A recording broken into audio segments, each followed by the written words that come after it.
right, good evening, good morning, good afternoon, whatever time it is you're watching. Hello, welcome to the Four Bros Podcast. It's you got B and you got BG in the house, so just the two of us. All right, it's just us two kicking off this podcast. Andy and Matt, unfortunately, are not with us tonight, but we'll hope to have them back in the next episode. But got a lot to cover, got a lot of things we want to talk about, from high school football to college football. A lot of stuff that was happening. The week one of college football is now officially over, and we'll make some reactions to that, and then want to get into talking about high school football as well. Hope you had a great Labor Day weekend, 3-day weekend. Back to the grind right now, so you are in it. So hopefully you're having a good start to your week, and hopefully we're bringing you a little bit of entertainment throughout the course of your week. But we don't want to jump right into it. Bryan, we want to talk about Cairo High School this past Friday took on Thomasville, and which was an electric game. I will say that. First home game of the season. Cairo did take a loss against Thomasville in overtime, 35-28. But again, it's another one of those things where that score did not tell the whole story. Hopefully I don't say that every week, but it really did. It was 2 weeks in a row where it was a wild deal. So I'll let you take it first, man. What were your thoughts on the Cairo-Thomasville game? Man, what a whirlwind of a game. There was a lot of build-up. I think there was a lot of positivity coming out of the Central game. We talked about it. The score was not really indicative of how that game went, and we had starting quarterback was ruled out with an injured shoulder, and he did not play. And then really the story the whole week leading up to the game was Bryan Duncan, sophomore. And man, this kid, I'm telling you, if you haven't had an opportunity, you need to come watch the kid play. I have seen a lot of Cairo High School football.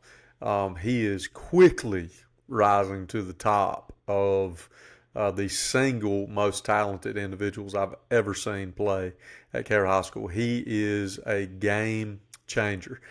Friday night was a primo example. Now, from what I understand, he was held out of the second half of the Central game for, I'll say, concussion-like symptoms, I believe is what they come up with. Again, don't hold me to this, but I believe he was cleared Thursday of this past week. I don't think he practiced a whole lot early in the week. And then at the game, it was a little bit weird. We started the game, and he was dressed out, and we're used to this kid playing both ways. I mean, he doesn't come off the field. Well, he's not out there, and he's jumping around the sidelines. He's certainly motivating and trying to help, his teammates, which I love to see that. And to be honest with you, my first reaction was, well, he's not playing, which – that stinks because it's a rivalry game. But at the end of the day, you kind of have to, in some of those situations, you have to swallow your pride and say, that it means something, but it doesn't mean anything, And coaches fight that battle, and you try not to make a big deal about it. But Thomasville got out to a quick start. They got out to a quick start. We got out to a slow start, and it was like, before we could blink, it was 21-0. They broke a couple of big runs, got gashed us with a deep pass play, ended up shoving another one in. Our defense or our offense was just kind of sputtering, and I'll say this, I mean, Duncan has been the majority of our production. That's just where we are. It's not taking a shot at, we got some other running backs that I think look pretty good. We got some receivers that, if you put it on the numbers, they're going to bring it in, go make a play. We're struggling. And then at the end of the first quarter, starting second quarter, we run the offense back out there, and Duncan goes out. And, it was like immediate. The kid just cuts twice, and he's gone. And we're like, where's this come from? So anyway, I'm not going to give a play-by-play of the game. But suffice it to say, it was 21-0, and then when he came in the game, at the end of the fourth quarter, we were sitting there 28-28 going into overtime. Essentially, we ran out of gas. He ran out of gas a little bit, dealing with cramps again just from the load that he's carrying. But As far as takeaways from the game, again, you kind of trying to see the light at the end of the tunnel. I think we grew up once again. I will say, and I have to say this, take it as criticism if you want to. I don't understand holding Duncan for a quarter. If he's cleared to play him. If he's not, then don't play him. I didn't really understand that. I'm sure there's probably an explanation. I'm sure there was some thought into that. I don't know if it was maybe, let's see if we can keep this thing close, and then we'll bring him in later in the game to try to be the difference maker. And then it kind of got away from us, and we just said, well, if we're going to have a chance, we better put him in now. I don't know. I haven't talked to the coaches. I don't know. I'm just from a fan's perspective and a supporter's perspective, if he's cleared, why weren't we putting our best foot forward from the get-go would be one question that I would have. But, other than that, I was really, really happy with the kids fought again, man. They fought back, played really hard, just ran out of gas. I saw some energy from the coaches that I really loved. Kind of had been missing a little bit, and I know they're down there grinding on the sideline, but connecting with the crowd was electric. It was a fun atmosphere. It was an overall good night, man. You hate to lose those, and again, I look back to games like that, and yes, we can learn something from it. We certainly are going to get better from it, but man, winning a game like that can do wonders for you, and I was really hoping that we could have pulled it out, but we didn't. And we'll move on and certainly feel good about where we are. We just got to figure a couple things out and make some solid decisions on where do we want to go from here with personnel. Yeah. And I think we'll be okay in these next few. Yeah, no, 100%. I think, one of the things that impressed me the most about the game was just the way that our defense seemed to lock in. I thought at the start we started way slower than we did against Central. Like, it was, I don't know what it was, but it was kind of one of those things. We started the game, and, we were down 21-0 pretty quick. They scored all, those 21 points right there in the first quarter. Yep. And it was just boom, boom, boom. And you're like, whoa, what happened? But I would be remiss if I didn't shout out, JJ, our defense coordinator. Yep. Whatever he told them boys on the sidelines after that third touchdown, yeah, they locked in because Thomasville didn't score. They only scored 7. They only scored another touchdown for the rest of the game, and they locked in. Got some key fumble recoveries, huge interception on a play. Kind of a, I think I really want to say a Thomasville wide receiver ran a wrong route, miscommunication there between wide receiver and quarterback. We just happened to be there. Made a key interception. I think what was even more impressive was late in the game, they were knocking on our door, getting ready to punch it in and score, and we held them, stopped them. That was a huge deal. And but yeah, the key to the game for us is Bryan Duncan's a game changer. Yeah. I would never say like one person can change a whole game, especially on a team format like football, but he is electric, man. He does. When he gets the ball in his hands, man, magic happens. And he did. So it was really good. I think we fought really well. I think you talked about that, how we just fought really, really well. I will say this. I know our record says we're 0-2, but I think people, even Cairo fans, need to put in perspective who these two losses are. The one loss is a very good Central team, which they're probably going to make a deep run in the playoffs again, if not make it back to Mercedes-Benz Stadium. And, they're coming off a 6A state championship, and I'm pretty sure Thomasville is super high up there in 1A public school. I think they're one of the best, in the area, and they got a great program, great coaches there, and doing something really, really well. But I think, and Bryan, you can correct me if I'm wrong, I think if we play like we did against Thomasville in our region games, I think we're going to be great. I think there's a lot of positives to take away from a loss, especially a loss like that. And I think that would be one of them. You play like that, you fight like that, you're going to win some big games down the road.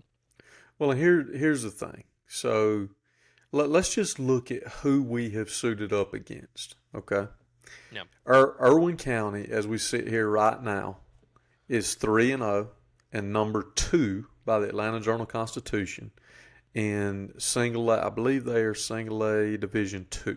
Okay, Mm-hmm. single A Division II. So the smaller side of single A, number 2 in the state, sitting there 3-0. Okay, then you've got Thomas or Worth County. Okay, so let's look at Worth. Worth, I know they lost to Irwin, but it was an absolute shootout, 55-46. But Worth is sitting there 2-1. Okay, winning record. They're not ranked. They're in the same. They're in single A Division I with Thomasville. But they're not ranked, but still a very good team, and we saw what they had. And then you got Thomas County Central, okay? Ranked now, again, polls vary, but according to Atlanta Journal-Constitution, they currently sit 4th, okay? And then Thomasville, and that's 4th in 5A, which is the second highest classification.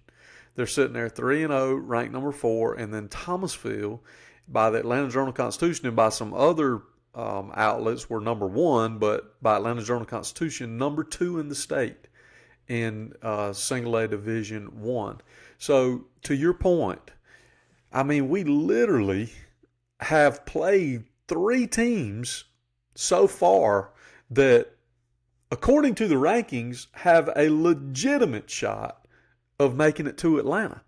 Now, you played Irwin County. That's a scrimmage game, really early, hadn't been in school but a week. You know, you go up there, that kind of is what it is. Let me tell you what you didn't do. You didn't give up 50 and 60 points like the other 3 opponents that they played, okay? Yeah. So then you go into Worth County. Worth County's got very good on the offensive side of the ball, which that has shown itself. I personally picked Worth County to beat Brooks County this week. I think Worth's a good team. I think they're going to keep winning. Then, of course, you know what you get in Central and you know what you're getting in Thomasville. So I think what's going to happen is, to your point, now that we have gotten past that, Bainbridge appears to be pretty down. I hope that's right. When you look at Cook, you look at Leon High, you look at Monroe, Daugherty, Westover, Bainbridge. Peach is lingering out there. Peach County looks pretty good. I think they're, going to be a very difficult game. But other than them, I think Cairo's got a pretty good shot of hitting some people in the mouth here for several weeks. So I think we do have to keep it into perspective of who we've played. And these are some set the classification aside. I know it never feels good when you're a bigger school losing to a smaller one. Make no mistake about it. Irwin County and Thomasville are legitimate title contenders in their classifications right now. Okay? Yeah. And Central is a legitimate title contender in 5A. So take it with a grain of salt, man. I mean, we are where we are, but I'd love to be sitting here 2-0 and just talking about how we beat these teams up.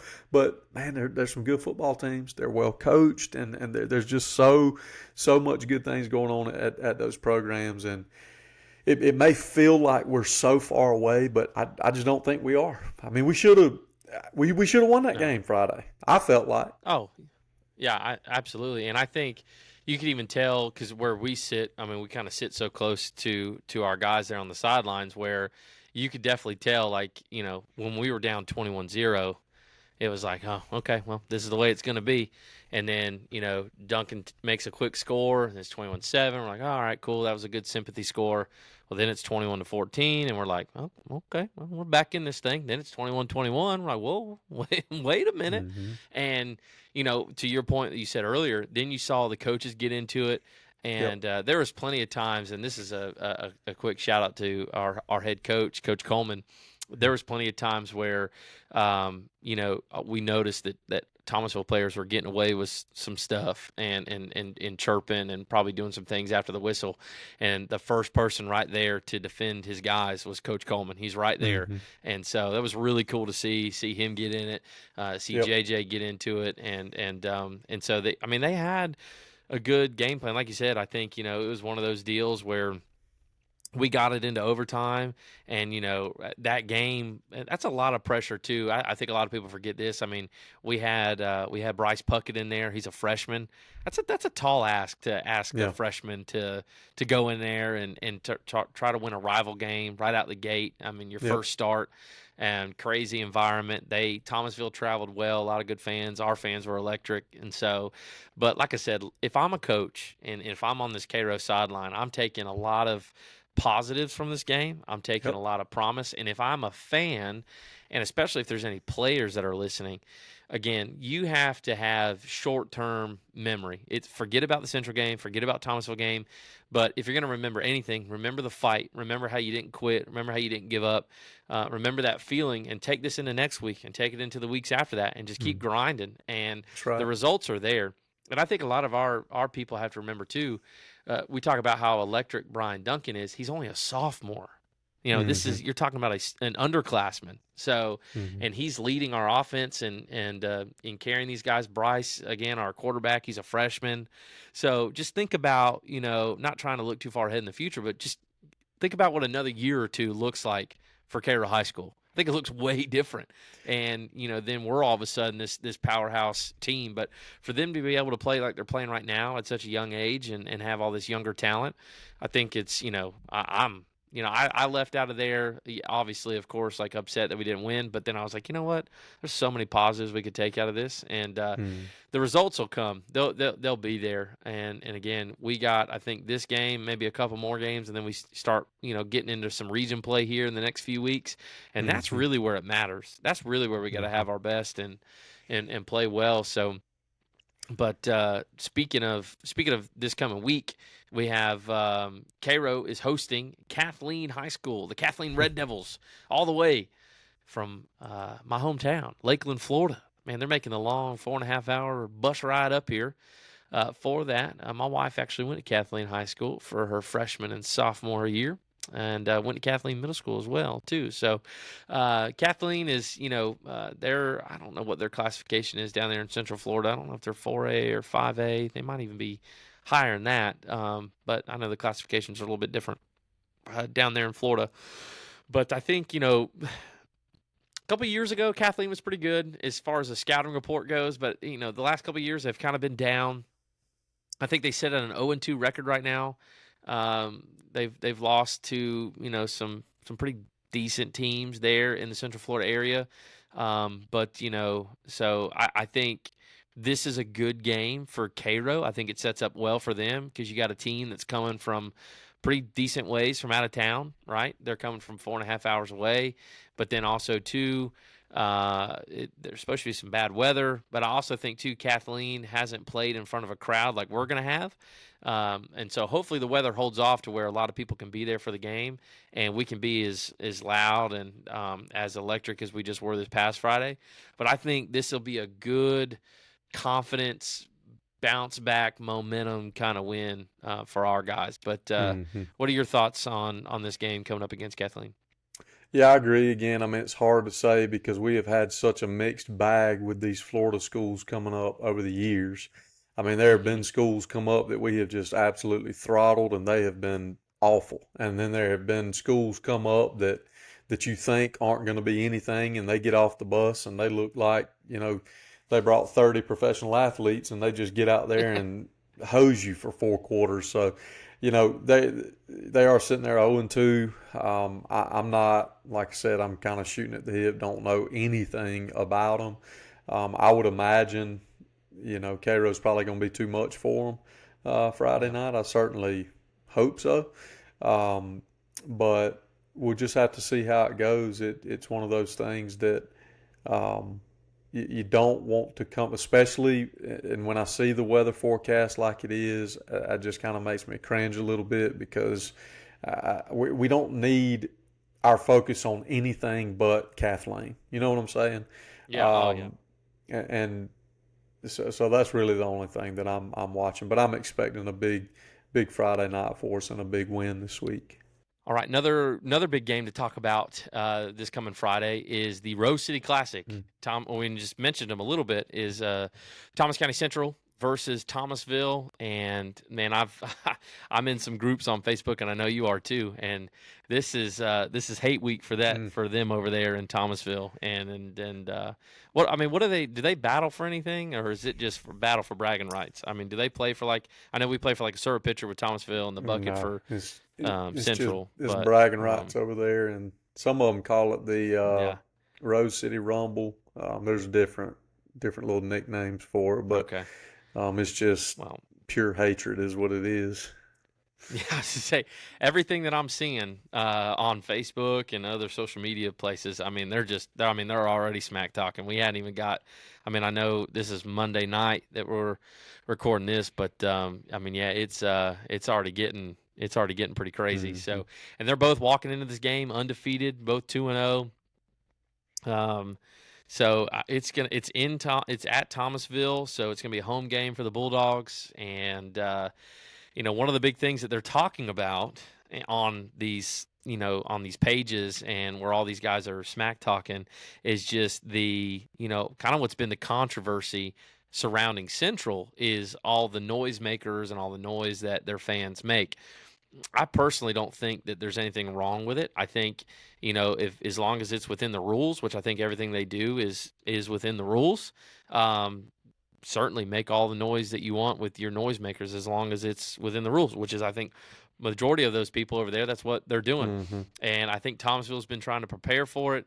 You're seeing now where Central is they're closing their practices off to the public. They're not allowing anybody this week to watch their practices. So I don't know what Coach Rodgers has stirred up there. Thomasville, who knows what they're going to be doing this week as far as their preparation, how things are going to go. But we really don't have a dog in the fight as far as, if we're pulling for one team or the other, because, I mean, Cairo has faced both of them. And, but I've had some people ask me, what were my thoughts and how did I think that game was going to go? Personally, I think both teams have good athletes. I think Thomasville, we talked about it on the last episode, that Thomasville had some pretty good athletes. I think Thomasville's quarterbacks were really good. They have a good run game, a couple good running backs they throw in there, good wide receivers too, real good wide receivers that can provide some pretty big mismatches on defense. But I say all that to say, with all the threats that they provide on Thomasville's offensive side, Central's defense is just, there's only one word to describe them, and that's nasty. They are absolutely nasty. And they're good.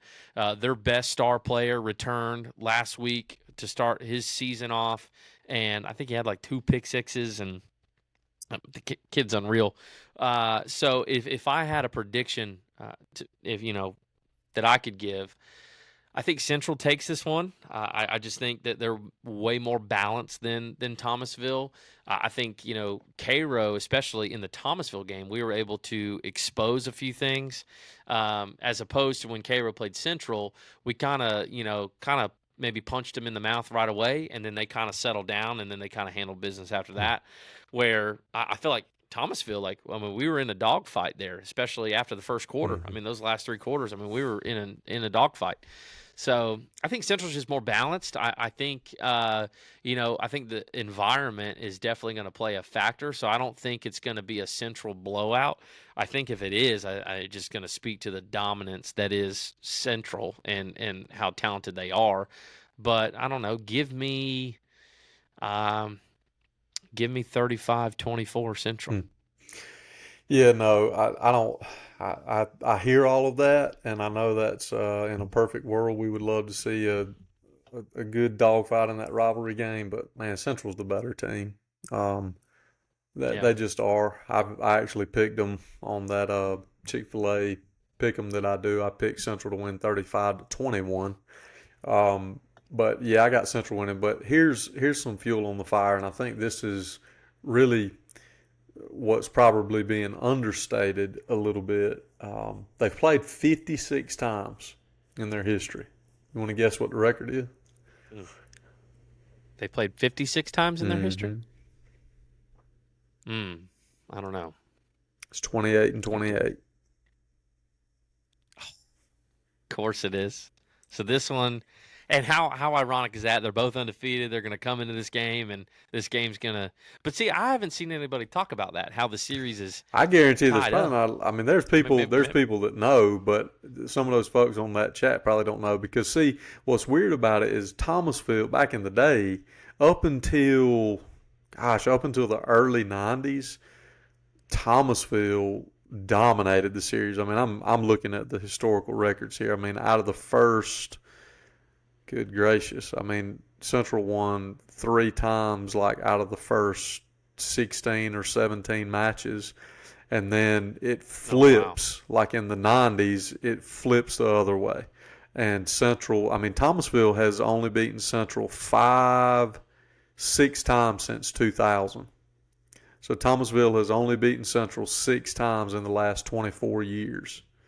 So it just flipped on its head, but Central for so long, I remember, when I was coming up and, Central was, they were dominating Thomasville, but Thomasville people would always say, well, yeah, it'll take you 20 years to catch up with us, and now here we are. So here we are. It's 28-28, and but, all that aside, I think, I don't know, man, I believe in Central. I believe in Coach Rogers. I think Coach DeLay at Thomasville has a good thing going, but it's just a matter of, this is 2 powerhouses, but just built a little bit different, right? And I think you'll see that Friday night, and I think Central's going to win it pretty easy.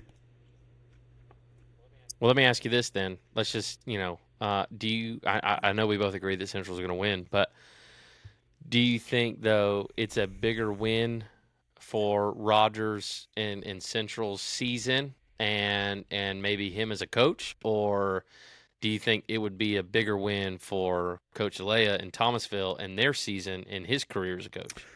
Oof, I mean, it's not one Rogers needs to lose. I mean, not from a. I mean, the guy hasn't lost a regular season game. I mean, it's I'm just saying, with Thomasville having not won this game in such a long time, it would be maybe not as. I mean, I feel like monumental for them. It'd be huge. I mean, yeah, gosh, if they're, and it's at home for them, which if they were able to pull it off, that'd be one of the biggest upsets in the history of the rivalry. Even though Thomasville's ranked as highly as they are, there's just the schools used to be a lot more similar in size than they are now. And that's the way that it's been for the last 20 years is, Central's just been the bigger bully on the block. And they've, just been able to beat them because they're a bigger school, got more. I feel like there's so many fans, though, in Thomasville, whether it be Central or Thomasville, that, like, could care less if this team goes on. Like, their focus is, like, the guys down the street. As long as you beat those guys down the street, I don't care how the rest of the season goes. But then there's some that are like, well, no, the state title last year was pretty nice. Some of that's played up. Now that they don't now back in the early 90s when they were in the same classification competing for the same title, it was genuine hate and dislike. But now it's condensed to that week of, okay, we hate each other this week, but the rest of the time, I think everybody in Thomasville wants the Bulldogs to win the state title in Single A Division II, and I think everybody in Thomasville wants Central to win the state title in 5A. I think they do a good job of supporting each other. Now, they will sit every bit of that aside this week and go at each other's throats, and it will be a high-energy game, but I just think Central's too good right now in this moment. They're too good, man. Yeah. Yeah, no, they are. They are. And, so I think, hopefully for them too, weather holds off so that classic could change take it place. Now. I mean, if you ground you ground Central and if it gets into a running game, I mean, anything could happen in a game like that. But, that's a good point. Weather could play a factor.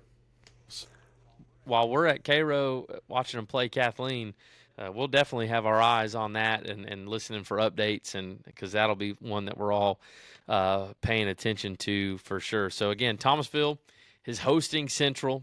I didn't know that. The record is tied 28-28, so the winner will take the advantage in the overall series. So that's going to be That's gonna be wild. A lot on the line there, and ultimate bragging rights for a whole year for sure. So next thing we want to get into, this is another big segment we want to walk into, is we want to recap the first weekend of college football. A lot of games obviously were played, a lot of big time matchups were played, and so we want to take a moment to just kind of discuss the teams that we're pulling for and discuss some of the games that we saw, maybe some of the biggest surprises, some biggest letdowns, and just maybe even some of the best games that we saw overall. I thought well, we'll get into it. Matt's not here, so we can get into Auburn. I thought Auburn handled their game pretty easily. I mean, you get a cupcake game right out of the way. Get the ball rolling, get your feet wet. They handled it pretty well. I believe we've already touched on a little bit of Florida State and Georgia Tech. Obviously, that is not the way they wanted to start the season.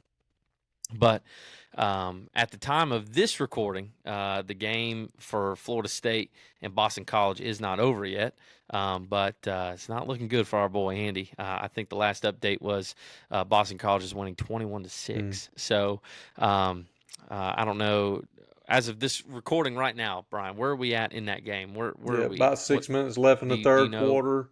21-6. Okay, still, and it's 3rd and 11. They're fixing to punt again, man. It ain't looking good. I don't know.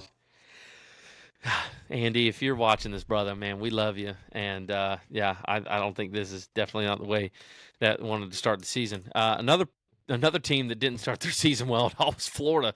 Holy cow. For a long time, we heard how the Gators are going to be much improved, and we go out there on national television and just pull a stunt like that and just get absolutely throttled by Miami. Now, I will say this.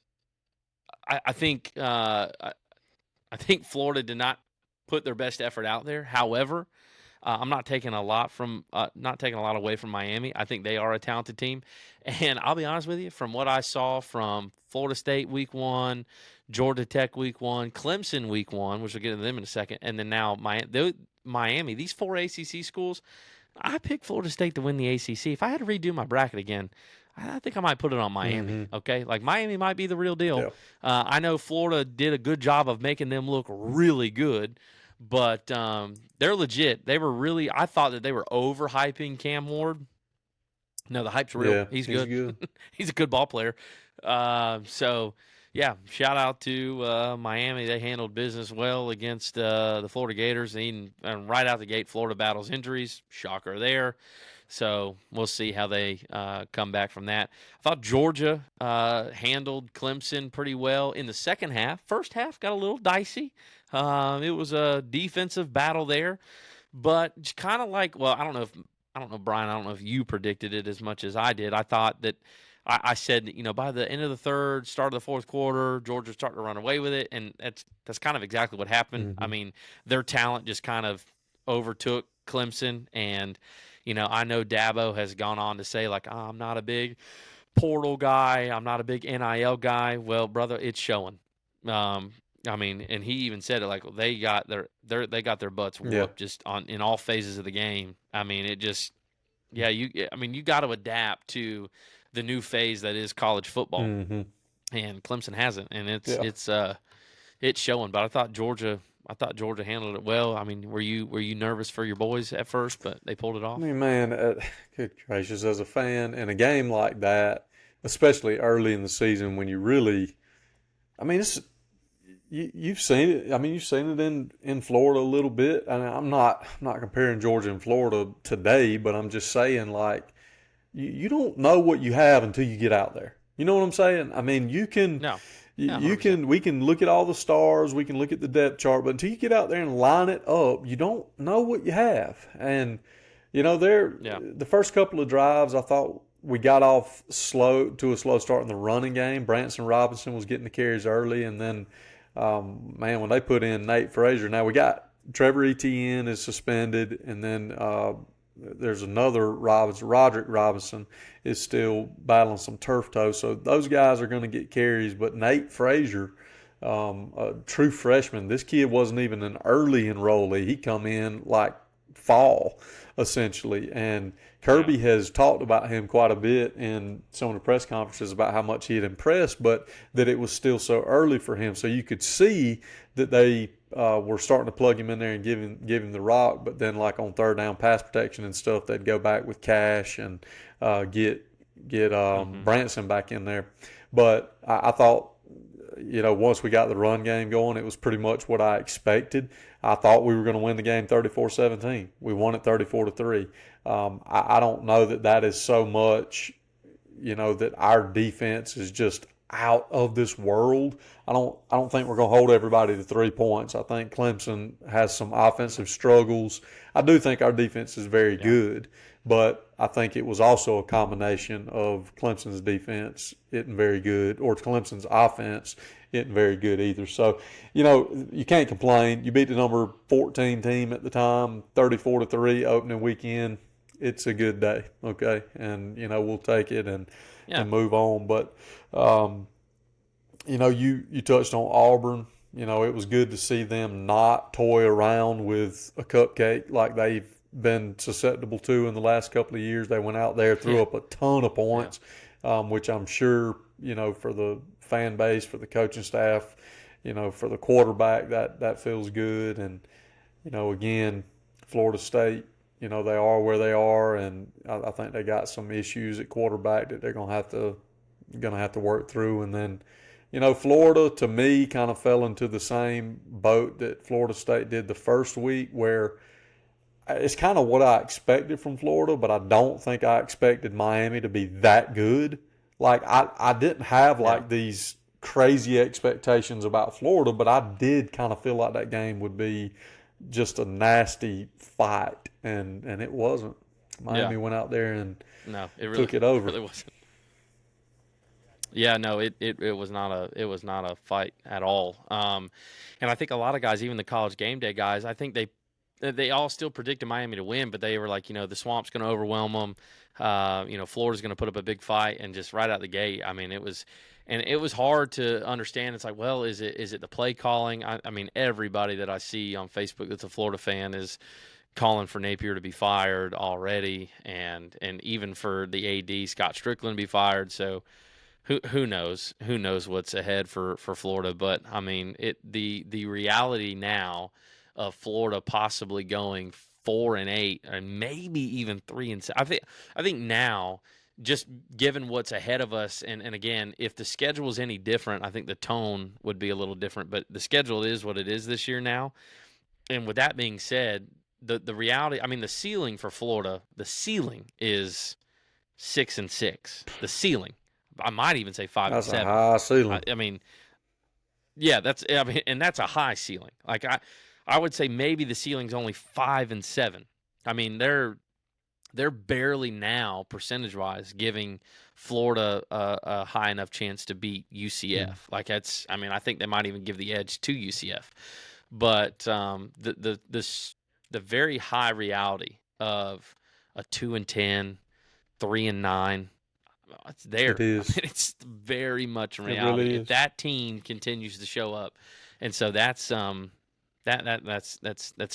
But I think even for Georgia, I think Kirby even alluded to it as well. But they handled business. But I would even say like Carson Beck didn't start great. He kind of struggled to start, but it took him quarter or and a half to kind of settle in. He did well. They didn't really take any huge deep shots, but I don't really think that's in Carson Beck's repertoire. Like, I don't think that's, what he's known for, is taking, deep shots. But, the run game was there. I mean, that true freshman, Nate Frazier, he was clicking on all cylinders, and it was cool to see that, see a young freshman do what he was doing. And so we'll definitely see. And then for Auburn, being, Hugh Freeze, that's one of those games where it's a cupcake game, like you should win. But honestly, like, that's one of those things that Auburn is known for toying with those cupcake games. Like, it's not like a job-defining game for Hugh Freeze, but it is like one of those, like, all right, you did what you were supposed to do. Now, like, keep that going. I think that is a sign of turning the corner, though. you know, and I'm not, Oh, I'm 100%. not saying that I 100%. have these crazy expectations of Auburn this year, but I think it is a sign of when you stop toying with the lesser thans that, you know, it's a good sign for you. I mean, you still scored 70 plus points and beat them up. I mean, that's, Yeah. you know, it's something Yeah. to It build was on. good. No, it was So really good. Absolutely. Absolutely. Do you have a biggest surprise for you from this first week? Any games that jumped out and surprised you? I do. I will be the first to admit the USC Trojans were my biggest surprise. I thought LSU was going to donkey punch them because I had zero confidence in a USC defense. I thought Yeah. LSU would score 40 or 50 points. You know, I had USC somewhere in probably the 20s. I do like their quarterback. What is it? Miller Moss, I think. Mm-hmm. He looks Mm-hmm. good. I know he lit it up in the bowl game, but man, overall, and I watched the entire game. Um, I think USC might scramble things up in the Big Ten. I mean, I thought that was a two I think Lincoln team. Riley is turning a corner. Yeah, I Yeah. thought that was a two-team race with Oregon and Ohio State, and Oregon was a little bit flat against Idaho. I'm not really putting a whole lot of stock in that, but um, you know, USC looked pretty doggone good to me. So they were my biggest Yeah. surprise for opening weekend. You know, LSU has yet to win a season opening game since their national championship team in 2019. How crazy that is! And Brian Kelly He was mad. he was not No, thrilled. Yeah, he was he was mad. upset. He as the LSU coach, this is now year 3 for him, has yet to win a season opening game. I mean, you lost twice to Florida State, lost on a heartbreak, then you got absolutely demolished, and then now you essentially you didn't get demolished, but I mean USC just outplayed you. Mm-hmm. I mean, and they just beat you up. So What was yours? What I jumped out to you? uh I, I think for me what was crazy is Vanderbilt. You know, with Vanderbilt being such a bottom tier team for the SEC, comes out, no one gave them a shot to beat Virginia Except Lee Tech, and Corso. I mean, Lee Corso picked him. except for Lee Corso. Let me and I say this with all sincerity. Like, I know he'll never see this, but you know, because you know we only have the same 10 people that watch this Right. podcast. But Pat McAfee had Virginia Tech winning the ACC, Mm-hmm. and then Vanderbilt shows up and just does that to him week 1. It's crazy. It's insane, It's crazy. man. They win in overtime. Welcome Yeah, back, college and football. Welcome back. yeah. But I will say this to your point. We talked about like teams turning a corner. Believe it or not, I think Vanderbilt is turning a corner. That was always one game, like it was an SEC game, but it was like a free cupcake SEC win for every other Mm-hmm. team that played them. But here in these last few years, it's like, oh, I don't know, Vanderbilt's doing something. They're not just smart kids or baseball players. Like Mm-hmm. they're starting to turn a corner as well. But yeah, Vanderbilt was probably the biggest surprise to me. Mm-hmm. Do you have any big letdowns? What was your biggest letdown that you thought that wish would have went the other way? You know, it's tough because there were so few games like that were good on good. Um, Mm-hmm. you know, when I think about, you know, the Notre Dame Texas A&M game was good. I don't really see a letdown there necessarily. I'll be honest with you. I honestly think it was Clemson. I expected more from Clemson. Mm. And Yeah, hey, that's fair. I hope that that's just because Georgia's that good. Clemson, I didn't see a whole lot there. It's kind of I was expecting a good game, and it wasn't. And it was Yeah, pretty clear. You know, I know, like I said again, I think Georgia was trying to establish the run and not do anything too crazy there in the beginning. But once we did establish the run and start opening up, we were pretty dominant across the board. yeah.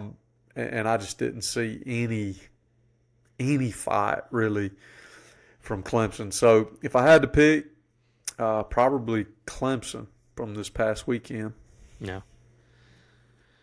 Well, I could easily say the biggest letdown was Yeah. Florida.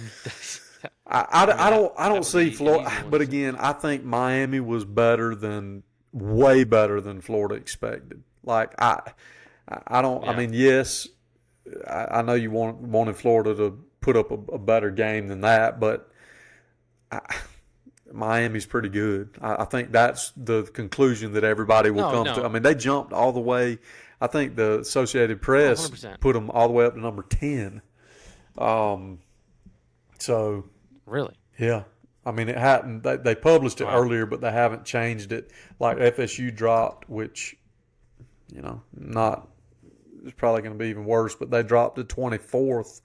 23rd or 24th, and Clemson was right. I think Florida State was 23rd. Clemson dropped to 24th, I think is what you'll see come out. And then, of course, the game Florida State's in right now as we're recording this is gonna impact them again. But anyway, I know Florida got beat up, but Miami's pretty good, I think. No, Miami's good. No, and like I said, I wasn't taking anything away from Miami. Yeah. I think Cam Ward's the real deal, and I really do think Miami's going to be a contender to really shake up the ACC, possibly win it, and they have a pretty good defense as well, so it'll be interesting to see. All right, what was your best game? What was your favorite game of Week 1? Best game that I saw was LSU USC. Best game that I was keeping track of kind of on the side, and our boy AJ was there in person. The Georgia Southern Eagles just absolutely took the Boise State Broncos into the deep woods, man. They tried.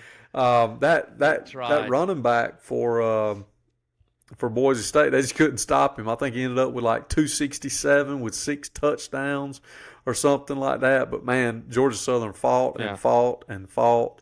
Best game that I saw, USC, LSU. Best game that I didn't see, probably that Georgia Southern and Boise State. I reckon Vandy and Vitek was pretty good too, huh? Yeah, no, that was a good one. I thought the best game that I actually did get to watch was the Notre Dame Texas A&M game. Cool environment. Yep. I think we all had kind of picked Texas A&M to win that one, but Notre Dame kind of showed that they're the 7th ranked team for a reason, and they came out, and it was kind of a slow game for both teams, and they kind of both started slow, but then Notre Dame kind of turned it on there at the end, and so look for the Fighting Irish to shake up some things there as an independent. So, which we learned, they will never be higher than the 5 seed. That's as high as they'll ever be able to go. That's right. So, it's weird. It's like, do you think because of that and the way the new system is now, do you think that will force, if like Notre Dame ever wants to be the 1 seed, that might force them to jump into a conference, or will they still stick with their money and their TV deal and not? I honestly don't think they care. I think they're going to stick with NBC. I think they're going to stick with that. Yeah. The hundreds of millions, if not billions of dollars that they're making off of that deal. They love being that solo brand, and I don't think being the 5 seed bothers them not one bit. They're probably looking at that like, load them up, bring them to South Bend, give us another home game. Who cares? Yeah. I mean, yeah. I don't know. Why would they need? I mean, if you're telling me the only reason Notre Dame needs to join a conference is so that they can get one of the top 4 seeds, I think that's pretty short-sighted in the first place, because what conference are they actually going to win? They better join the ACC. They ain't winning the SEC. Yeah. They ain't winning they're not winning the Big Ten. It wouldn't make sense for them to go to the Big 12, because then it would look like they're just trying to be bullies. So they'd have to go to the ACC. So they might want to keep hanging out on that limb by themselves. That was college football wrapped up in a nutshell. So yeah, we'll see what Week 2 brings. Yeah, should be good. Well, I've got we'll wrap up tonight with, this is a unique, special Bryan is bothered segment. And we're jumping into a Bryan's bothered. Okay. Yeah, okay. I mean, this is, but it involves you, Brandon. It involves you. Oh boy. I'm sure that some of you have seen some posts from Brandon recently on Facebook. Okay, all right. Post Yeah, I'm ready. Let's go. post Florida losing to Miami.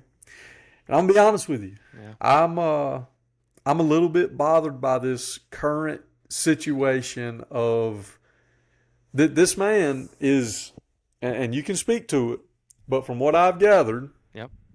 you are literally jumping ship from the Florida Gators to their biggest rival, my Georgia Bulldogs. And I'm going to be honest with you. Hour. See, that don't even taste right. Don't sound right. Don't taste right. Don't look right. I'm in a tizzy over here. In a tizzy. And I need to understand where you are. I need to understand what's happening because I'm bothered and I don't know what to think of this. Talk to me. Yeah. So you don't believe it.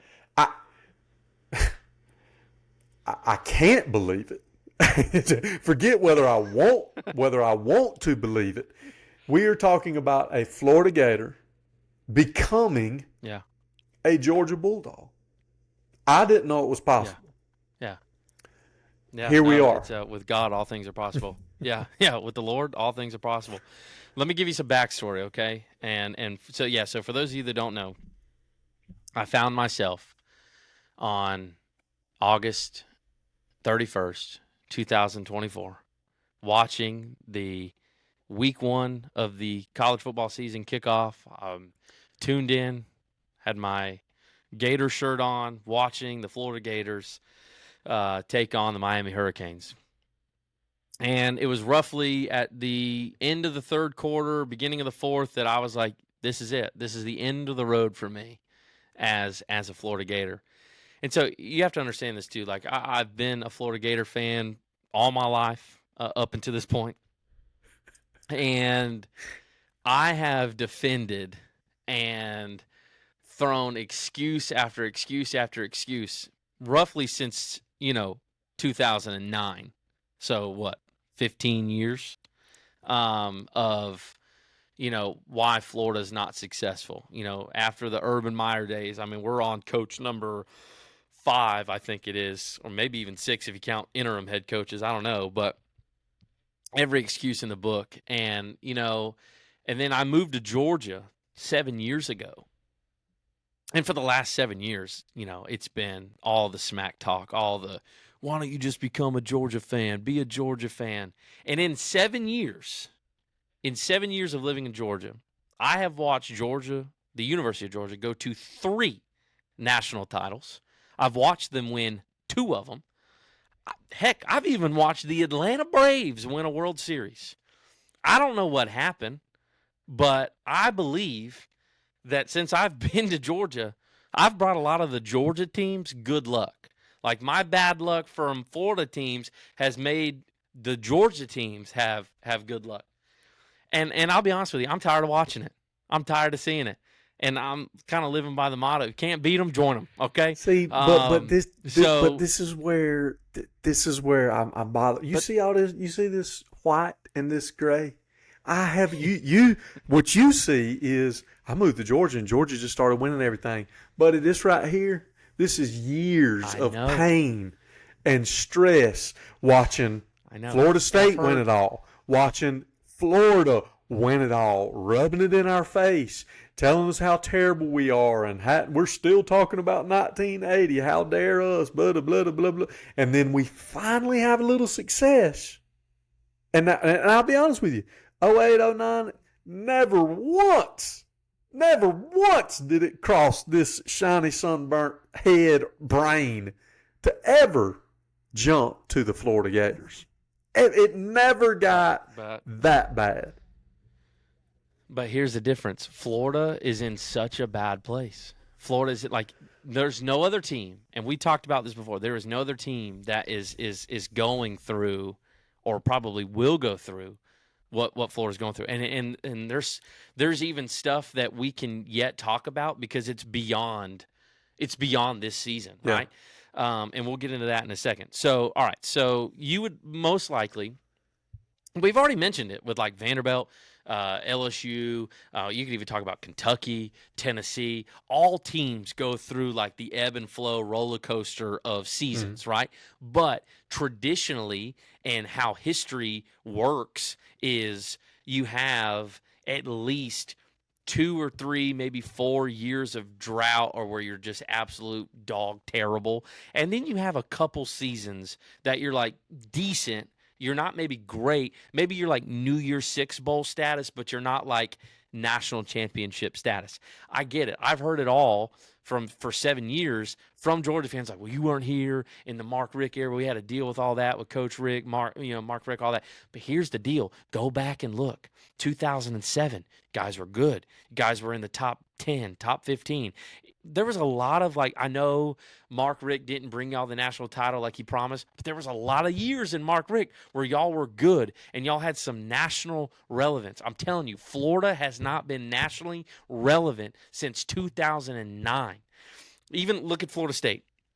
Terrible. Then they go in 2013, 11 years ago, over a decade, 11 years ago, win a national title. Even after that, they go to the national title, lose, still nationally relevant. You're still a good program, still do some good things. Then they shoot themselves in the foot and make the worst hire in college football history by the name of Willie Taggart.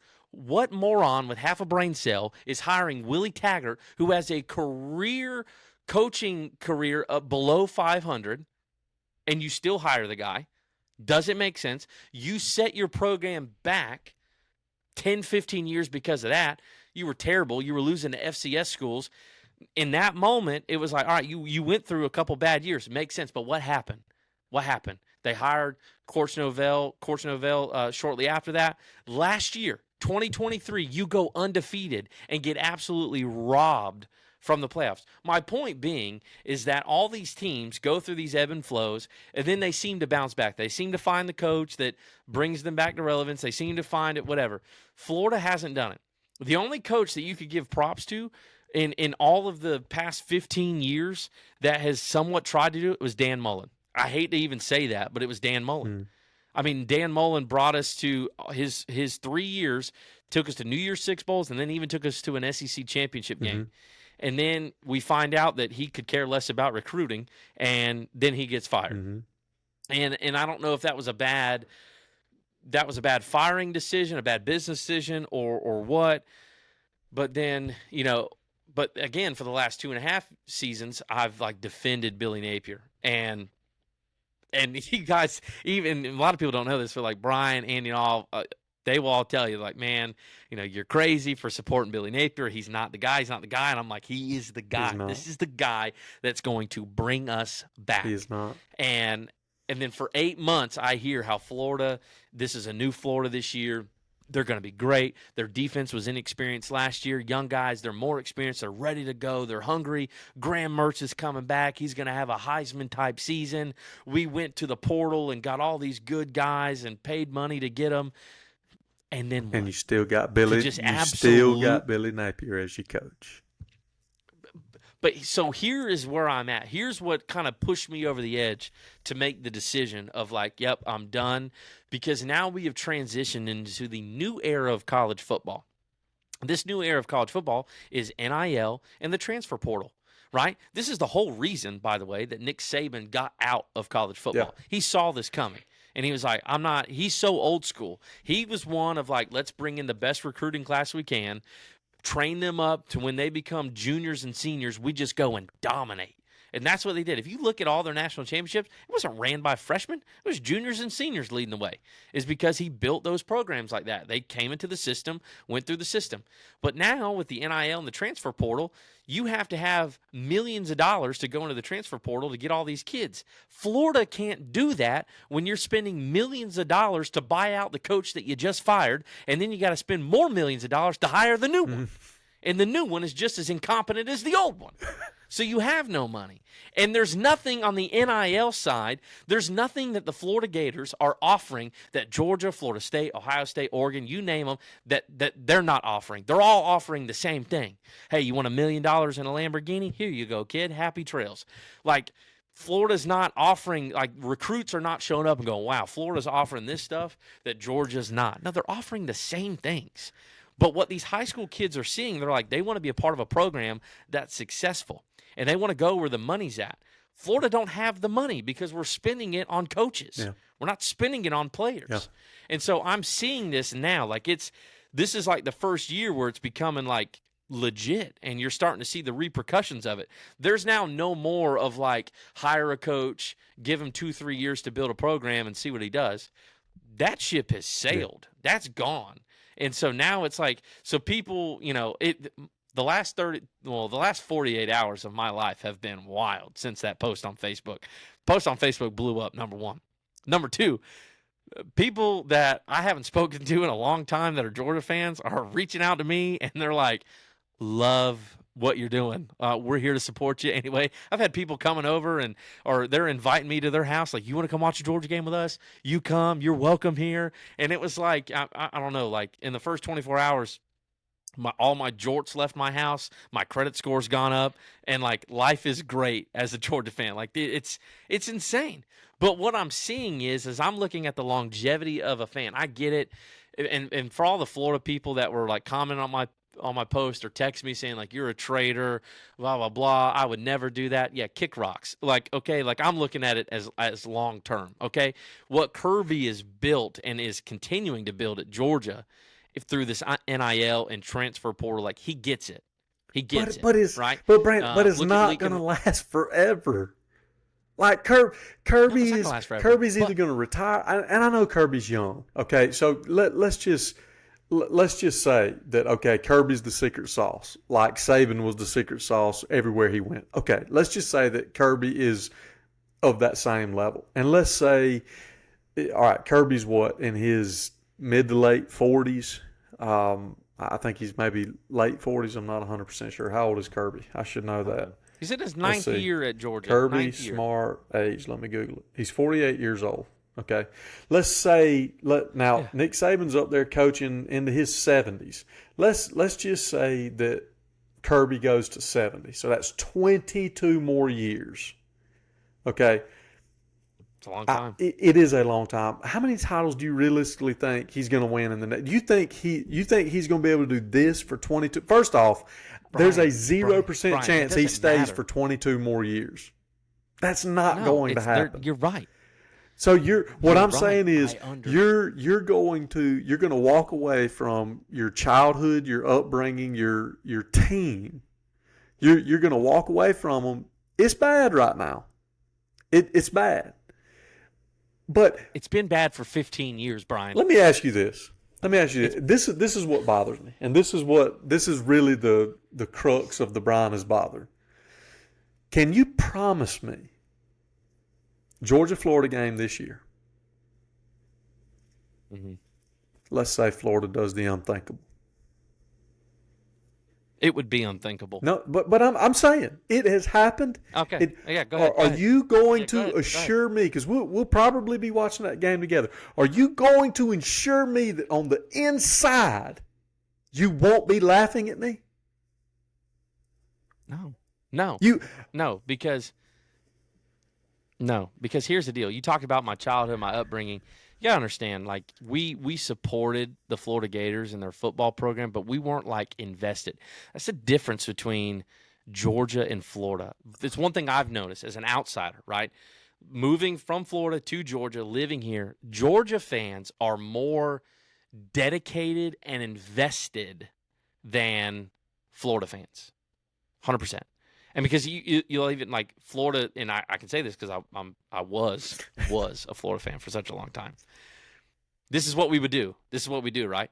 We would get smack talk from Georgia fans. What was the first excuse you'd always hear from me, Bryan? Well, we're an everything school. We win at basketball. Yeah. We win at Georgia fans don't give a rip about Georgia basketball. They don't care. They don't care. The only reason they have Stedman Coliseum is because the football team produces so much money. Otherwise, they'd be playing on outdoor basketball court. That's my point. That's my point. It's like, okay, like Caleb Dressel, Katie Ledecky, decorated Olympic swimmers. They both went to the University of Florida. Don't care. Georgia doesn't give a rip about their swimming team. They don't care. It's football. Yeah. it's football. And in the springtime, in the summertime, it's football. Yeah. When it's football season, it's football. That's all that matters. And that's all I want. Yeah. I want to enjoy Saturdays. Yeah. I want to sit around people like-minded, cheering on a team. But win or lose, even like when Georgia loses, which is very rare these days, but even when they do lose, it's like we're down about it for a little bit, but it's like, you know what? There's next week. Mm-hmm. There's next week. Florida fans, it's like, well, our baseball team went to the national championship last year. Who cares? It's like, oh, well, we had Tim Tebow.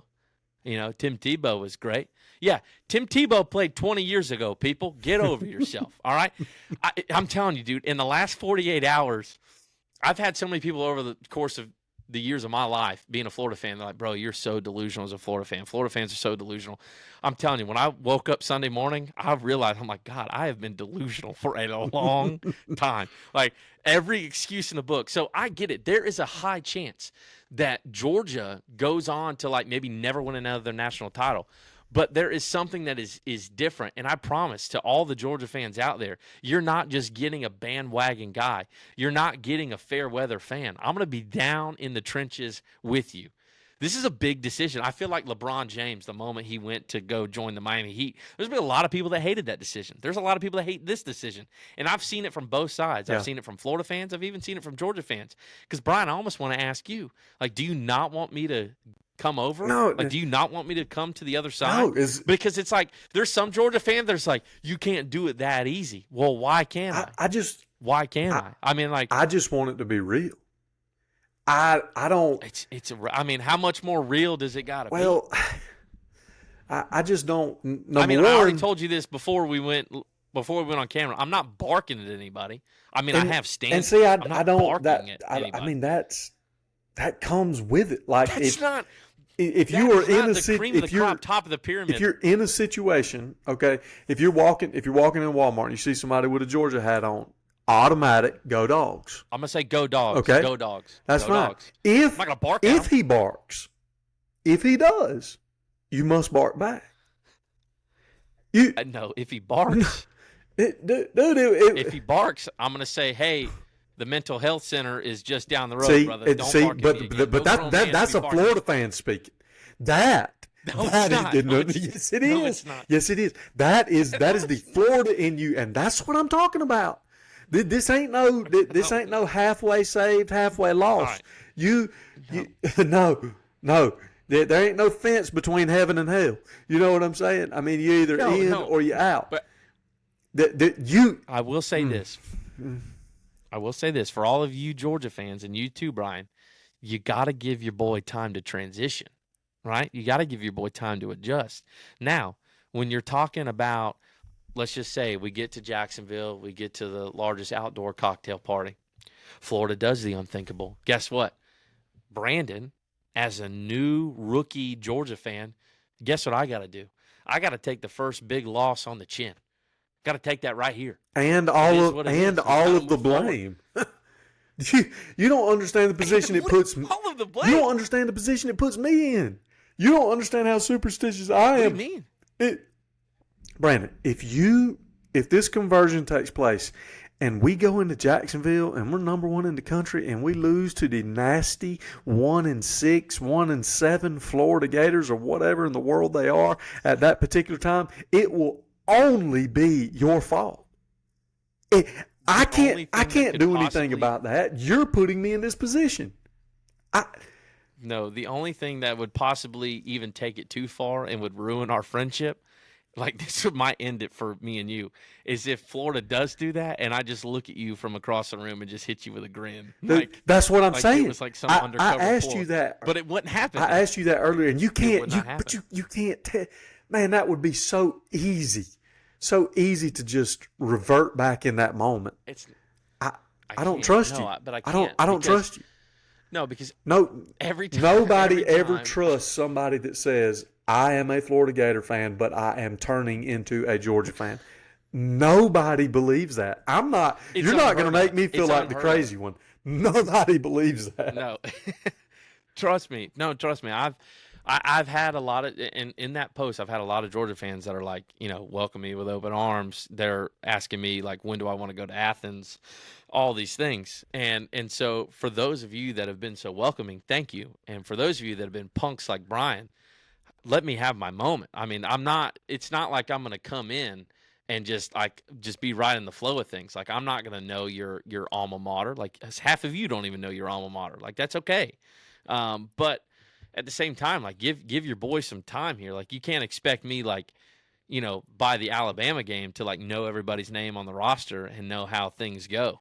I mean, the only thing I say I would never do was bark at somebody. Bryan, I've never heard you bark at somebody. I've heard you bark on the podcast, but not directly to somebody. We have not been walking down the street. Have you been walking down and somebody barked at me?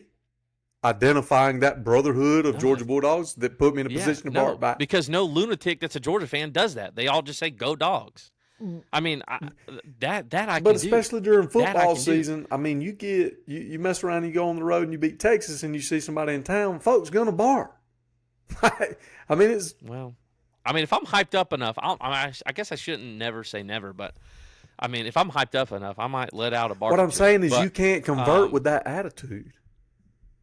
You got to be open to it. Again, I'm a newborn, man. I'm new to this. Like, you gotta give me a chance, brother. Like, again, I do want people to understand. This is a big deal. I think this is unprecedented. It's unprecedented. I don't think this has ever happened. Yeah. Like, this has never happened. Like, a Florida fan willingly coming forward and saying, I was wrong for so many years. Yeah. And I'm ready. And again, this is not, I don't want Georgia fans to think this is not in light of Georgia's won 2 national titles recently and they're number 1 in the country. No. I'm seeing bigger picture. I'm seeing down the road. And I'm willing to take the risk of, if Georgia never loses or never wins another national title again, they're still going to be relevant. I still think, even, let's just say the unthinkable happens too. We talked about it when we did our playoff bracket. Let's just say Kirby takes a pro job next year and they bring in a Dan Lanning or they bring in another coach. I still think they're going to be nationally relevant because of the system that is put in place, because of the coaches and because of the program, because of the AD that they have. But, they're not going to. How many other programs say that same thing? How many other programs? Florida, I'm telling you, Florida is the new Vanderbilt of the SEC. What Vanderbilt was for so many years and how bad they've been, like, Florida is that. Florida is that. I mean, you can't name one year from 2009 to 2024 that Florida has given anybody a slimmer, other than 2020. But people aren't going to count 2020 because it's a COVID year. It doesn't matter. There was 10 people in the stands at every game. Like, I get that. I understand that. You imagine, like, if I, as a Florida fan, let's just say Florida would have won against Alabama, would have went to the national title, won the national title in 2020. You, to this day, would not let me have that because you'd be like, it was a COVID year. That national championship is not real. It was a COVID year. No. It was a COVID year. It's football. It's different. So I don't think about the COVID year that way. Well, a lot of people did because I mean, Florida curb stomped Georgia in that game, and everyone was like, "There we go again. There we go again." A true Georgia fan wouldn't have let them words come out of your mouth. You just took a chance right there. First chance you get, Florida curb stomped. You see what I'm talking about? This is the kind of stuff where you need to like, Georgia's gonna curb stomp Tennessee Tech this Saturday. Like, now you're comparing us to Tennessee Tech. No, I said Georgia's going to beat them.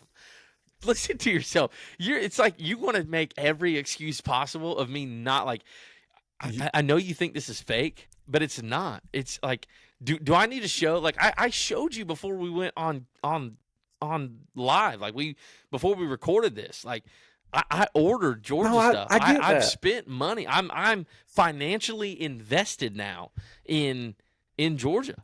Like, and here's the thing. I think it's different because this isn't just a Florida fan saying, "Oh, I want to be a Georgia fan." Like, he's just like waltzing in off the street. I have lived in Georgia now for 7 years. My kids were born here. We have been surrounded by red and black. Yeah. I'm wearing red and black now. The high school that we support is red and black. Yeah. The songs that they sing in the band are Georgia songs. The things that they do is all Georgia related or close to it. Florida State. I have been well, and Florida State, but that is a team I'll never go for. But you have to understand, and for 7 years that I've lived here, I've had people for 7 years, like, man, when are you going to become a Georgia fan? You need to be a Georgia fan. Like, no one likes Florida. No one likes Florida. And I always was like, no, Florida, they're going to get back to their ways, man. We're going to be competing with y'all. Going to compete with y'all. August 31st, 2024, I realized, yeah, it's over. Florida is no longer competing with Georgia. And again, this decision is not made lightly. This decision was through a lot of fasting, a lot of prayer, a lot of miserable Saturdays. It happened pretty fast. I will say that. But so again, it's let's just say the craziest thing happens. Georgia, this would never happen, but let's just say I'm now a Georgia fan. Georgia goes on to go 1-11. They lose the next, like Brandon puts on that much bad juju on Georgia. Yeah. Well, the first thing that's going to happen is every Georgia fan that listens to this is going to want me to go back to Florida. I understand that. But I'm willing to, I'm ride or die. Like I am ride or die. You're not going to get me watching Georgia, but then keeping up with Florida and like quietly rooting for them. Like if me and you were to go to Jacksonville to the Florida-Georgia game, guess where Brandon's sitting? Right next to you on the Georgia side, cheering on the Dogs. Like my family's invested. My girls were born here. They like saying "Go Dogs" better than they like saying "Go Gators." They've pretty much been born Georgia fans. But it's like, why is there a small sliver of Georgia fans that are not letting me convert? They're not letting me have this moment. I mean, you're asking. I can't. You're asking me. This is as real can get. But you have to understand. You're asking me to trust the most untrustworthy thing I know, and that is a Gator fan. Which is what? A Gator fan. But this Gator fan has realized and understood. I've had Gator fans in the past 48 hours tell me, "Oh, you're a traitor. I would never say that. How dare you? How could you do that?" My own brother was like, "Man, I couldn't. There's no way I could do that." I'm willing to do it. Like you don't. This decision is bigger than just me and you, Bryan. It's bigger than just us watching football games together on Saturday and cheering on the Dogs. Like this is impacting my family. Like, this is a big deal. But I'm willing to take that step. Well, here's the deal. Like my plan is to be in Cairo for a long time. And if I'm going to do that, I'm going to cheer on the Dogs. Well, here's the deal. I personally, I realize there's going to be a transition period. But just like this little exchange that we just had where you quickly started rambling off 2020 and what could have been and what might have been, you got to, if you're going to become a Georgia fan, mm-hmm. You don't get 09 anymore. You don't. I don't get what? You don't get, was it 08 or 09 where Florida won it all? 08. 08. 06 and 08. 06, 08. You don't get that anymore. You don't get to come over to Georgia and be like, "Oh, no, as a fan, because I got 06, I got 08, I got 21, I got 22. No. We're not doing that. No.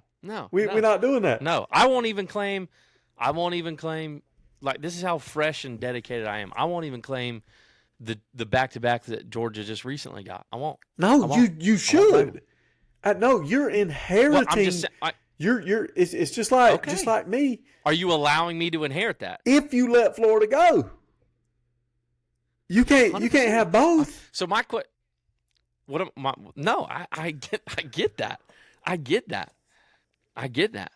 My question is what do I have to do to prove my allegiance to Georgia and my departure from Florida from you? What more do I live in Georgia. I think it's going to be pretty easy this year because I'm financially invested. It's going to be easy this year. The test will come when. You can't say that because we don't know what's going to happen the rest of the season. Georgia still has to play Alabama. Georgia still has to play Texas, possibly 3 times. There's a lot that's going to happen. We're going to be on pins and needles, Bryan. I know that. What I'm saying, though, this year's not going to be the test because if anything could happen, but if things go as they should, Georgia's going to handle Florida. That's going to be a whatever game. Continue on. Okay. Why do we keep going back to that? I thought we were done with Florida. Are you getting upset about it? No. See, I mean, because here, the point that I'm trying to make is it's going to be easy for you to be a Georgia fan right now. What are you going to do if they fire Billy Napier and you find out that Urban Meyer has been rehired as their coach? What are you, Brandon Smith, going to do? What are you going to do? Well, what am I going to do? I'm going to laugh at every Florida fan. It's like, do you think he's going to – what are you going to do? What are you going to do if he does that and he starts – come back and coach? He starts buying every single recruit on planet Earth and they go 15-0 for the next 10 years straight. What are you going to do? More power. I'm going to watch from a distance from Sanford Stadium. More power to him. God bless him. I can't. That's the unlikelihood of that happening is unreal. I mean, what are they going to do? They're going to hire Urban Meyer and then also call Tim Tebow. Hey, can you? You're still in physical condition, right? You think you got another year of eligibility? You can come back and get your master's degree? No, come on. Be real, you, dude. I think you're underestimating what they're trying to do. I think you're underestimating Florida, the program. Like, I told you from the get-go, Billy Napier was a bad hire. I told you that, man. That dude don't have any name recognition. He's a great guy. He's probably a good coach, but he don't have that it factor. He don't. The one good hire that Florida had was Dan Mullen. I agree. And from a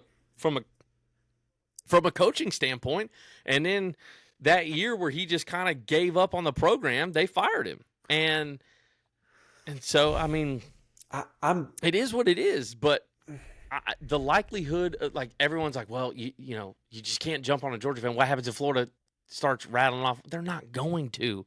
It's because, like I said, I'm seeing the bigger picture. What Florida is through Billy Napier, because here's the deal. You fire him, you start back over again. And they've been doing depending that. on who you hire. Start back over. Depending on who you hire. Who are they going to – the only person that I saw that Florida fans are like wanting to be hired, it's very unlikely, but they're wanting to hire that would maybe cause like some wavelengths is they want Lane Kiffin to come to Florida. The likelihood of Lane Kiffin coming to Florida after what he's built at Ole Miss, he's not going to do it. He's not going to do it. Because, again, what is Florida offering that Ole Miss is not? Yeah. They're offering the same thing. Yeah. They're offering – that's what I'm trying to get at, and people aren't understanding it. The way the new era of football is, NIL transfer portal. Lane Kiffin very likely has a shot right now to go win the national title this year with the team that he's got and the team that he has built. But Florida keeps going through this cycle of 3 years, get a coach, and one thing that drives me nuts about Florida is they are such a we got to win the national championship year one of a new hire coach. The moment that they don't get what they want, it's fire. And we got to get rid of them. But what they're not seeing is we have started this snowball effect since 2010, from Jen McElwain to Will Muschamp to Dan Mullen to now Billy Napier. It is this never-ending cycle of start well, do some cool things, start doing bad, fire, then we start over. And it's just this snowball effect. And it's going to keep happening in this new era. Like Florida, it's going to take Florida, if they, let's just say it all goes right, everything goes Florida's way, and everything goes perfectly, and they start getting to national recognition. I'm talking going 10-2, 11-1, or even 12-0, winning the SEC title, winning a national championship. You're talking at least bare minimum, 10 years down the road. Bare minimum, 10 years down the road. Yeah. Just with how everything is here now. But as I see how this new 12-team playoff is going, and what Kirby has built and what he's continuing to build upon, and how Georgia as a program is doing, that I can get behind. Yeah. That I can root for. So, again, I'm going to continue. But I'm saying, isn't that where Florida was in 2006? No, because it was 10 years before that. They won another national title in 96. They were in the national. I mean, they had been relevant. I mean, they were on a 20-year run of national relevancy. Yeah. And, I mean, all throughout the 90s, all throughout the early 2000s, then 06, then 08. I mean, and then 09 is when Saban stepped on the scene. 09 is when he ruined everything for Florida. And from that point on, Nick Saban has been the Grim Reaper to the Florida Gators, and then he's gone on to do it to everybody else. But I mean, now it's just in. But I'm getting at the fact of where we are today as college football, NIL, transfer portal. Yeah. It has changed the game, and Florida is so far behind the 8 ball. I'm telling you, Florida is the new Vanderbilt. Florida is the new bottom tier of the SEC.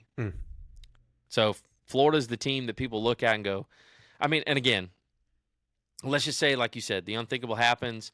Florida finds great relevancy in the next year, 2, 3 years. No shame in my game. No regret. No regret. I've been submerged in the Georgia Bulldog culture now for 7 years. It's a fun culture. It's a cool culture. Yeah, I've been on the receiving end and I've been on the butt end of a lot of jokes being a Florida fan. But it's a culture, it's an environment, and it's a program that I can get behind. I don't know what else more I need to say, prove, or do. But I'm Team Georgia. I'm Team Georgia, man. I'll say this. Welcome. But I'm sleeping with one eye open. Thank you. And I'm watching you. Okay. All right. I'm watching you. You need to tell me when you are fully trusted. How long do you think that takes, timetable-wise, fully entrusted? I think it's going to take until Florida's decent again. There's going to have to be – Florida's going to have to make a move that would have gotten you excited for me to look over at you and to see if there's that little grin or that little look of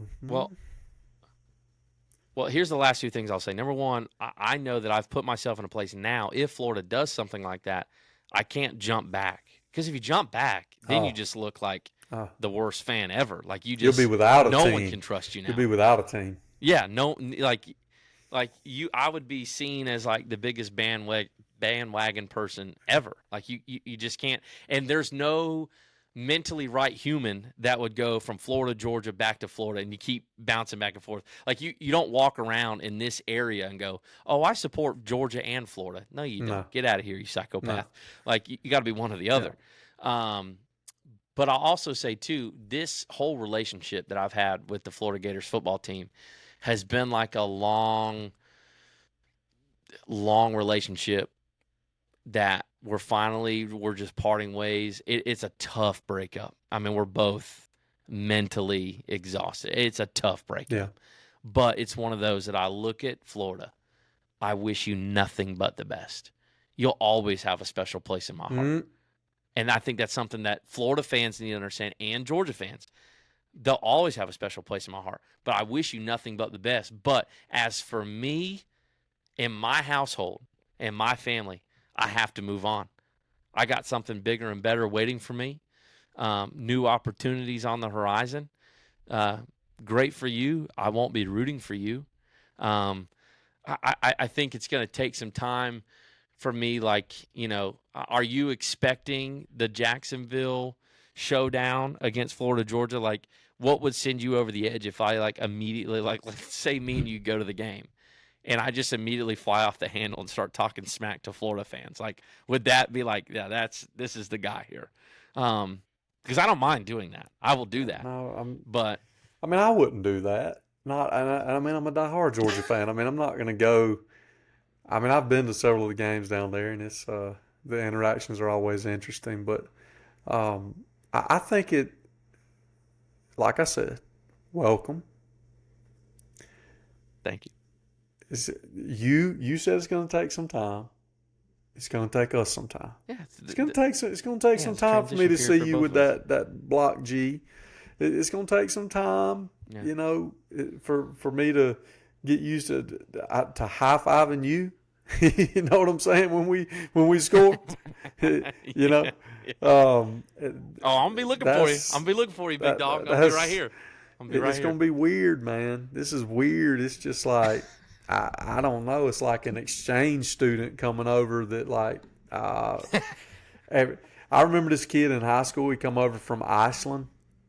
He was an exchange student, and man, he steps on campus, and once I got to know him, he was an incredible guy. But man, he was supposed to just be this great basketball player, and At the time, we had like all the Hammonds brothers and Clifford Hammonds that still plays overseas professionally. I mean, these guys were like legit. Well, he got in there and he come with all this, all these, the fanfare and everything, and then he gets in there and really gets down in the nitty gritty, and it didn't really turn out the way that he thought it was, but he was still a good guy. That's kind of what this feels like to me. Like you feel like that. I feel like you're that new exchange student that you're coming in with a lot of flair and you got some good reasons for switching, but I need to get to know you a little bit. Okay. All right. I mean, and even for like us personally, this is taking. Oh, this is tough. This is taking our friendship This is on tough. the whole nother level. Yes. I mean, this is putting a lot of things on the line. Like there, we have to walk this very carefully. Very carefully. Yeah. Yeah. I mean, but I will say I've had a lot of Georgia fans that have been super welcoming with open arms. There's some that are like you. They're like, well, let's just play this one out because I don't really trust a Florida fan coming over that easily. Love your reasons, but we'll see. But then there's some that are like, hey, come on, come all. Like, we'll take all that we can get. Yeah. But anyway, so let us know if you're a Georgia fan. Let us know what you think. Let us know if you're a Florida fan. I don't care what you think. I really don't if you're a Florida fan. But if you are a Georgia fan, let us know what you think. If there's any tips for me, is there anything I need to know? Is there anything I need to be aware of as far as coming over to the Block G and the Georgia Bulldogs? So with all that being said, hope you have a great rest of your week. Hope you enjoy. And again, looking forward to cheering on Cairo High School against Kathleen. And let us know your predictions for Central and Thomasville. And let us know what your predictions are for any of the Week 2 matchups that you have down the road for college football. But that is it from us from the Four Bros Podcast. For myself, Bryan, we will catch you guys in the next one. Go Dogs. Peace out.